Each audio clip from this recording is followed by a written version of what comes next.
activism begins with ACT. The Russ Belville Show features the stories of hardworking grassroots activists working for an end to prohibition in today's activist agenda. For today's activist agenda, we go back to last Friday night, and on the Thrasher Show, we interviewed some of his homeboys from his home state of Alabama, where fighting for even medical marijuana still faces incredible difficulties. We're interviewing Chris Butts from the Alabama Medical Marijuana Coalition, who was merely trying to table at a couple of weekend events to spread the word. Going to the phones right now, we're going to Alabama, and I'm not sure who we've got on the line. Do we have Chris or Jim, or who are we talking to? This is Chris Butts. Chris Butts, thank you so much for being here on the Herb Thrasher Flower. This is Radical Russ, and Herb Thrasher's hanging out with me here on the line as well. Hey, Chris, man, great to hear from you, buddy. I appreciate you guys calling us. Hey, it's our pleasure, and we just wanted to know, Herb was trying to fill me in on this, about you guys getting screwed over not once but twice now when you're trying to express your First Amendment rights. Can you tell us a little bit about what's going on? Well, you know, Alabama's really conservative. What? It's just the way it is. Okay. And there's a lot of people down on the people what and it has turned into just squashing the First Amendment in a lot of cases. We pay just like any other vendor to be there to sell our wares, to information on the medical bills we got in the legislature, and some people just are against that. So you've been trying to do like boothing and tabling at, what are these, just public festivals or fairs? Anywhere we find concentrations of people. We found that it's going a long way to getting into the community. But the past couple of weeks has been festivals. Right on. All right. So what was the first festival that you were a part of there that you got into trouble? And tell us how that happened. Well, it was last week, folks at Mule Day, and it's in Winfield, Alabama. They have it every year. It's a huge thing in that area. And we applied, went out there, set up as a vendor, just like they do everywhere. And shortly after the festival started, some of the administration of the festival comes to us and says, you're going to have to take down your banner, have to take down your shirts that have the organization's logo on it. Now, what was their excuse? What did they say about it? I mean, are there marijuana leaves on your logo or something? There are. Okay. There is a partially visible marijuana leaf on the shirt. And did they cite that specifically? Yeah, absolutely. Okay. Now, this week, tonight, we are at Butterbean Festival in Pinson, Alabama. And we will be there again tomorrow. I talked with the executive director of that festival.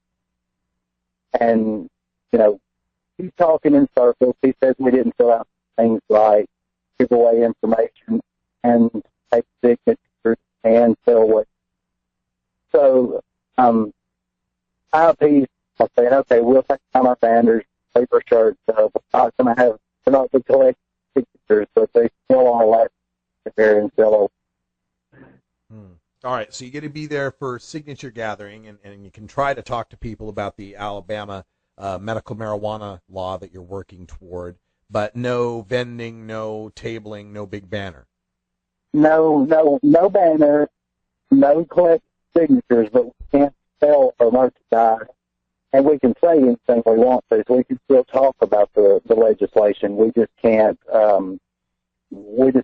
collect signatures. Now, did you have to pay any money in advance at these places to get a booth? Oh yeah, the one where we started tonight, the Butterbean Festival in Pinson, it was $100 to be a vendor. We filled out the paperwork as a nonprofit, and thought that the rules would be just like anywhere else. But the executive director of that festival, his name is Ronnie Dixon. He's also a constable in the area, if you could believe it. He said that festival is his baby. He is judge, jury, and executioner, and we could leave now if we didn't want to abide by his rules. So I conceded that we would take our banners down and we wouldn't collect signatures, but we can sell our merchandise and we will be there again tomorrow. All right. So, all right. So, with any of these situations, are you looking at getting any sort of refund on what you paid in? No, they gave us not on this festival. Now in Winfield at the Mule Day Festival, they did give us a refund of what we paid them to be a vendor there. And we made a couple $100 while we were there and able to sell anything. So, it got us a little bit of controversy and, on Facebook and in the media around here, but, I don't guess it was as bad as it sounds, but it's still, stupid. Now, had you considered maybe, as you go for another event, changes to your banners or your logos in any way to just try to get around that?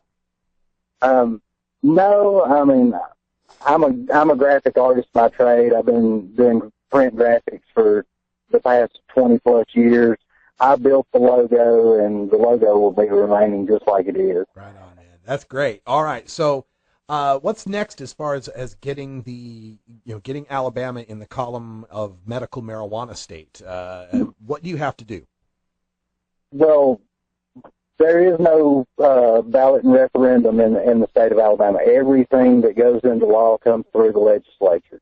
So we have to get out, get community support, get these people beating their legislators over the head with this issue and not letting them forget about it. I've been working this issue in the state of Alabama for 6 or 7 years now, and, we are closer now than we've ever been. We've got more support in the state house than we've ever had, but there's still some holdouts, and I don't think we've got support that will take us all the way through the legislature anytime soon, unless we can get a lot more of the Republicans to come on board. Now, we've got a lot of them now that are really looking at it, and we actually had a Republican, a 30-year law enforcement veteran. He has decided he will support us in 2014. That's fantastic news. So when you're talking about being at these festivals and gathering signatures, these are just petitions to let the elected officials know how the people of Alabama feel. It's just to let them know that the people of Alabama support change in marijuana policy, period. One of our bills last year was Colorado's bill, but it had our medical bill attached to it. Mm-hmm. Our thinking was, if they wipe everything out, maybe they'll leave the medical intact. Who knows? But last year was the first year ever that they talked about this issue in the front end of the session.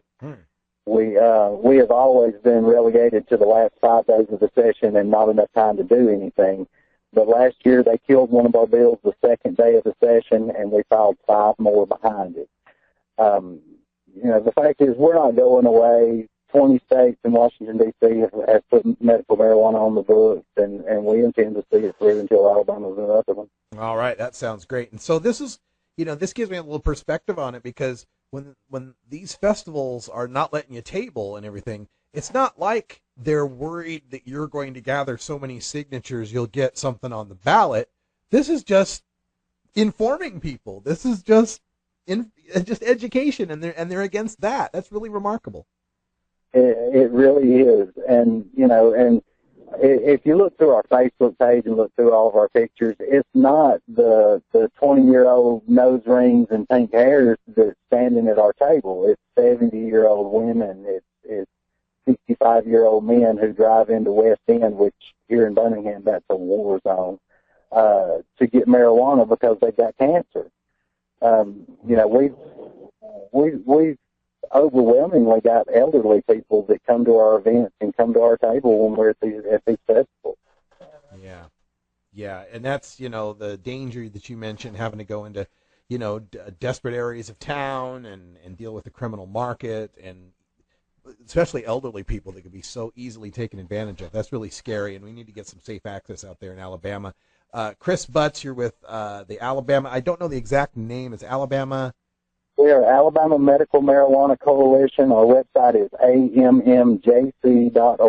ammjc.org, and we want to get everybody involved in that because, when we look at the map and you look at all the states that have medical marijuana in the Northeast, in the West, and then Michigan and Illinois, and people look down at the South and they think, oh, it's so red, it's so Bible Belt, it'll never get passed there. I think it'll get passed because it's red and because it's Bible Belt. Because as soon as conservatives recognize this is a conservative issue, and as soon as Christians recognize that this is what you'd want for your neighbor as yourself, I think we can pass this. Yeah, we feel like we got a lot of momentum, and we really appreciate you guys on the West Coast, keeping in touch with us and helping us out the way you do. I want to get out there. I know Jim just left. He's our treasurer. He just left from out there, and he said he had a great time seeing you guys and seeing what it can be like for the patients of Alabama. Right on. Well, say hi to Big Jim for us. And Herb, you want to say? Yeah, man, say hi. And Chris, thank you for everything you're doing out there. One quick question I have is when these festival event organizers are communicating with you, are they being respectful? Do you feel like they're talking down to you? How are they treating you while they're basically kicking you out? Well, some of them are respectful, but that only goes so far when they're really being condescending. If you really look at it, but they try to be nice, but it all boils down to their ignorance, and they don't really know what we're all about, and won't allow us to tell them. But overwhelmingly, the people of Alabama have accepted us. The last poll done in this state was 76% of the population supported medical use of marijuana, and we're going to put it on through and change some marijuana policy here. Right on. Well, these guys are Alabama Medical Marijuana Coalition, obviously out of Alabama, doing great work for all the patients and all the cannabis community out there. Chris, thank you so much. Radical Russ, Herb Thrasher, Flower Hour, dude, you guys keep rocking, and we will keep our eyes on you guys and what you're up with, and we're definitely on your side. Thanks a lot, man. Russ, I really appreciate it. Take care, brother. I really appreciate Herb Thrasher and all my friends from the South, two of whom are in the studio right now from the ATL. And, of course, Georgia Mom for Marijuana and, Rebecca Forbes in North Carolina and the folks working in Texas. The more we hear from these Southern accents, these Southern activists letting us know that just even trying to spread the word about medical marijuana can bring you trouble and hassle. Wow, that really refocuses. We'll be right back after these messages from our 420 friendly sponsors. Support these advertisers because their ad money goes straight to the Russ Belville Show. You're tuned into the Russ Belville Show, the voice of the marijuana nation. Cast your eyes up to the skies. What is it to live and die? Calculated stuff in life. What makes something funny?